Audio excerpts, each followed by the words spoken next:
আগদিয়াশুলিয়া মাধ্যমিক বিদ্যালয়। আমি সুকুমার হাজরা, সহকারী শিক্ষক।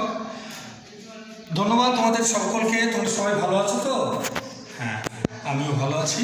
যাক, আমরা গতদিনে যে ক্লাসটি করেছিলাম সমাসের পরে সমাস শব্দের অর্থ সংক্ষেপণ এবং সমাসের যে 6টি রূপ আছে তা দেখিয়েছিলাম। তারপরে দ্বন্দ্ব, কর্মধারয় এবং তৎপুরুষ সমাস নিয়ে আমাদের আলোচনা হয়েছিল, নিশ্চয়ই তোমাদের মনে আছে।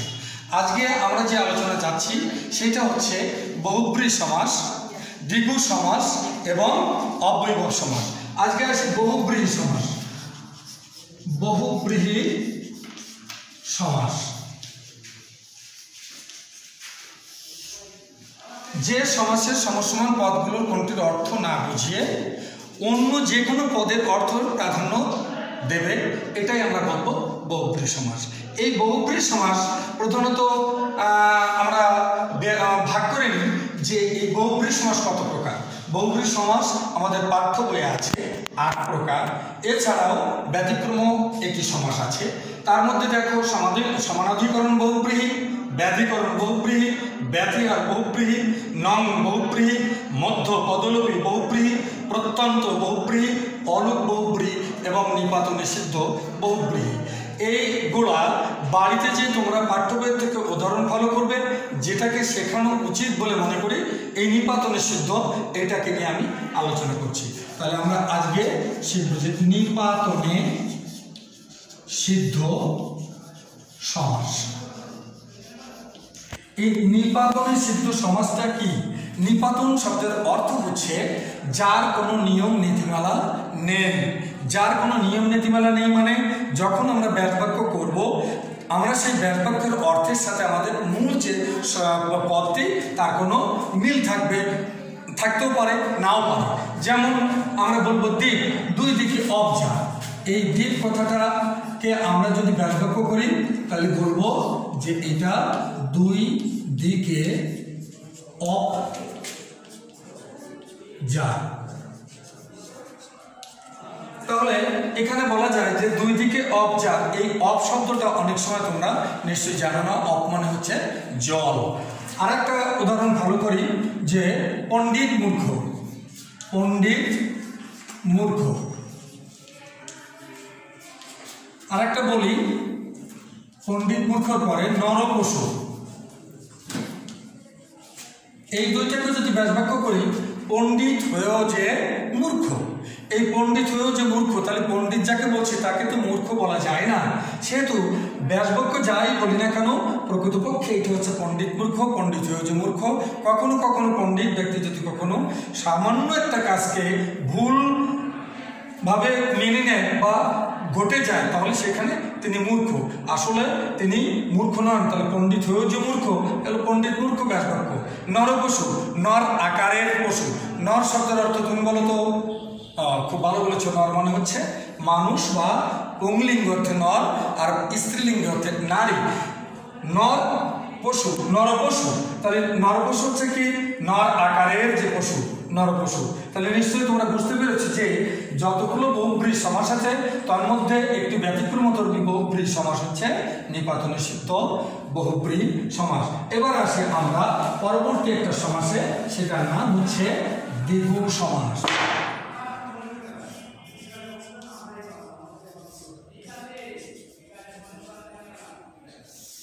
দ্বিগু সমাস।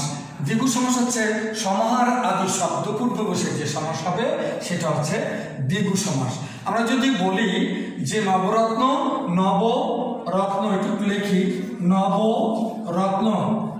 এই নবরত্ন শব্দের অর্থ হচ্ছে ব্যাসবাক্য করতে গেলে নব মানে হচ্ছে ব্র্যাকেটের ভিতরে লিখতে হবে 9। এই নব মানে নতুন নয়, নব অর্থে 9। নব এখানে লিখতে হবে রত্নের। রত্নের সমাহার। তাহলে এটা নবরত্ন, নব অর্থাৎ 9, রত্নের সমাহার। যেমন বলি পঞ্চবটি, পঞ্চবটের সমাহার। যখন ব্যাসবাক্য করবে তখন আর বটি থাকবে না, তখন লিখতে হবে বট। তাহলে পঞ্চবটি হচ্ছে পঞ্চবটের সমাহার। এই সমাহার আদি শব্দগুলো এটা দ্বিগু সমাস হয়। তাহলে আমরা যদি বলি তে পায়া, তে অর্থাৎ 3 পায়ার সমাহার, এটা আমরা বলবো দ্বিগু সমাস।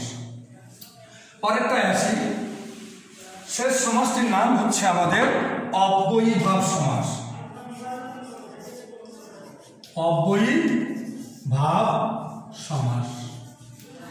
এই অব্যয়ীভাব সমাসটা হচ্ছে এরকম যে অব্যয়ের প্রাধান্যতা থাকতে হবে। আজনু লম্বিত, জানু পর্যন্ত লম্বিত। যেমন আরেকটা লিখি, আজানু লম্বিত, এই হচ্ছে একটি। এবার বলছি, যদি বলি সমুদ্র হিমাচল, এই দুইটা ব্যাপারকে যদি লিখি, জানু পর্যন্ত লম্বিত। জানু মানে কি জানো তো? ও থ্যাংক ইউ, খুব ভালো বলেছো। জানু মানে হচ্ছে হাঁটু পর্যন্ত লম্বিত। সমুদ্র হিমাচল, সমুদ্র থেকে হিমাচল পর্যন্ত। এই যে পর্যন্ত, লিপ্সা, দৃপ্সা, নৈকট্য, অতিক্রমতা, অনতিক্রমতা, এই শব্দগুলো ব্যবহার করে, অর্থাৎ এই অব্যয়গুলো ব্যবহার করে আমাদের নৈবর্তিক অপেক্ষা হবে এবং সেখানে সেই প্রশ্ন উত্তর দিতে পারবে। এর ব্যতিক্রমতাও আছে। যেমন আমরা যদি বলি উদ্বেল, এই উদ্বেল শব্দটি উচ্চারণ করার সময় এই ওয়াটাকে উচ্চারণ করবেন, এটা ওয়া, উদ্বেল। এটাকে কি ব্যাখ্যা করব? বেলাকে অতিক্রান্ত।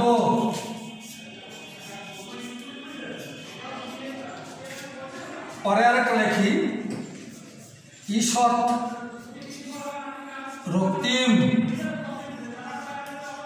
রক্তিম, এটাকে বলা হয় আরক্তিম।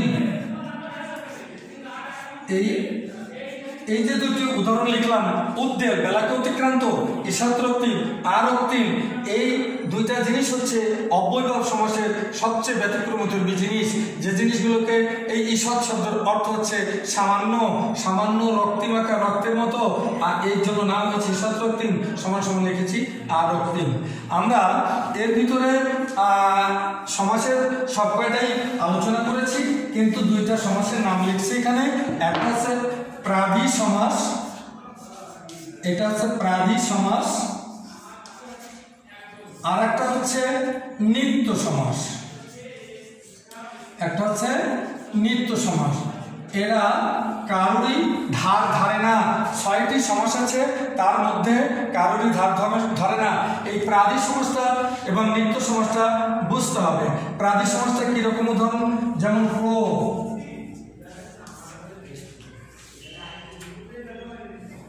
ব্র্যাকেটের ভিতরে রাখবেন প্রকৃষ্ট,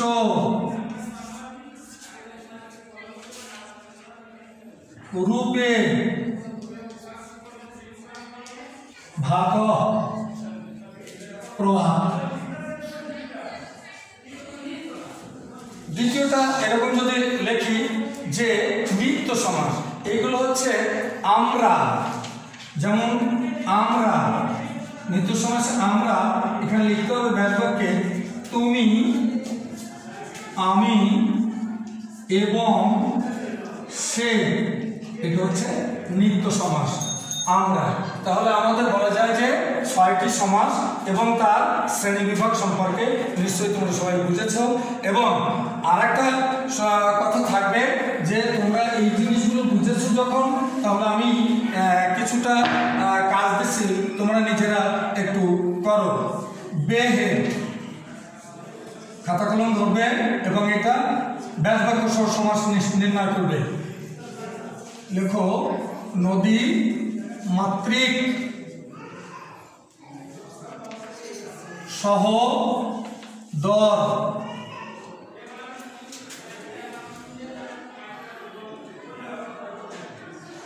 পরেরটা লেখো যথা রীতি। লিখেছ কার কি সমস্যা হয়েছে তোমরা এবার একটু নিজেরা খাতাটা দেখে নাও। আমি যতটুকু দেখেছি, বেহেড, বে নেই, হেড যার, নং বহুব্রীহি সমাস, নদী মাতা যার, বহুব্রীহি সমাস, সমান উদর যার, বহুব্রীহি সমাস, রীতিকে অতিক্রান্ত বা রীতিকে অতিক্রম না করিয়া, এটা হলো যথারীতি, এটা অবৈভব সমাস। তোমরা নিশ্চয়ই সঠিক করে নিয়েছো। হ্যাঁ, তাহলে বাড়ির জন্য তোমরা খাতা কলম ধরো এবং বাড়ির কাজটি লিখে নাও।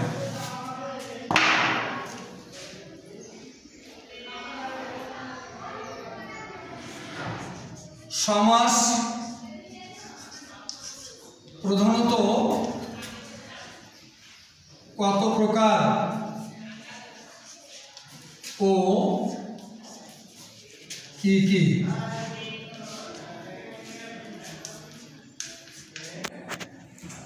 কয়েকটি সমাসের ব্যাস বাক্য সহ সমাসের নাম লিখে নিয়ে আসবে। আমি লিখছি, তোমরা লিখে নাও। দম্পতি,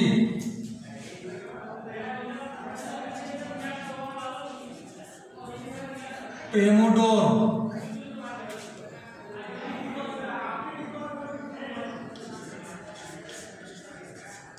পণ্ডিত মূর্খ,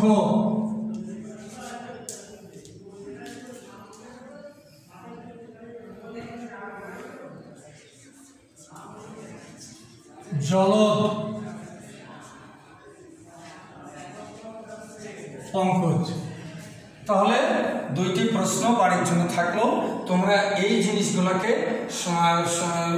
সমাস নির্ণয় করবে এবং এর ব্যাস বাক্য সহ সমাসের নামটাও লিখে নিয়ে আসবে। নিশ্চয়ই তোমরা আগামী দিনগুলো ভালো থাকবে এবং প্রতিনিয়ত এই ক্লাস যে কাজগুলো আছে অনুশীলন করবে এবং আগামী দিন এটাকে লিখে নিয়ে আসবে। সুস্থ থাকবে এবং প্রতিনিয়ত সাবান পানি দিয়ে হাত ধৌত করবে। যারা তোমার পাশে আছে তাদেরকেও এই শিক্ষাটা দেবে এবং তাদেরকে সহযোগিতা করবে। এই বলে আজকে এই ক্লাসটি এখানেই শেষ করছি। সকলকে ধন্যবাদ।